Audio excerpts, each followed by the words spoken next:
தமிழ் சினிமாவுல ஒரு ஹீரோ தேர்வு செய்யும் கதைகள் மட்டும் இல்லாம அவர் தவிர்க்கும் கதைகளுமே திரையுலக வரலாற்றை மாற்றி அமைக்கும். சில நேரங்கள்ல முன்னணி நடிகர்கள் ஏற்காத படங்கள் பிற நடிகர்களை விண்வெளிக்கு உயர்த்துது. இங்கே தளபதி விஜய் அவர்கள் ஒரு சில காரணங்களால ஒரு சில படங்களை தவிர்த்திருக்காரு. அதனால விளைவு பற்றி தற்போது பார்க்கலாம். அதாவது தளபதி விஜய் அவர்கள் இதுவரைக்கும் தவிர்த்த படங்களுடைய லிஸ்ட்: முதல்வன், தீனா, ஆட்டோகிராஃப், சிங்கம், சண்டைக்கோழி, தனி ஒருவன். இந்த படங்களை தவிர்த்த விஜய் அவர்கள் தற்போது கடைசியாக முதல்வன் 2 படத்தையுமே தவிர்த்திருக்காரு. அதாவது சங்கர் அவர்கள் இந்தியன் 2 படத்திற்கு முன்னாடியே தளபதி விஜய் அவர்களிடம் முதல்வன் 2 படத்துடைய கதையை சொல்லியிருக்காரு. அதற்கு சம்மதம் தெரிவித்த தளபதி விஜய் அவர்கள் திடீரென முடியாது அப்படின்னு சொல்லிட்டாரு. ஒரு சில கால்ஷீட் பிரச்சனைகளால தளபதி விஜய் அவர்களால அந்த படத்துல நடிக்க முடியல. அதனால அதனை கிடப்புல போட்டு சங்கர் அவர்கள் அதன் பிறகுதான் இந்தியன் 2, கேம் சேஞ்சர் அப்படின்ற படங்களை கையில் எடுத்தாரு.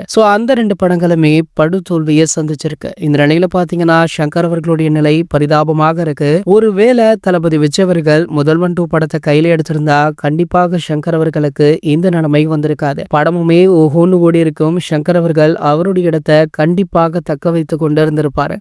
இந்த செய்தி தற்போது வெளியாகி சமூக வலைதளங்கள்ல பரபரப்பை ஏற்படுத்திருக்கு.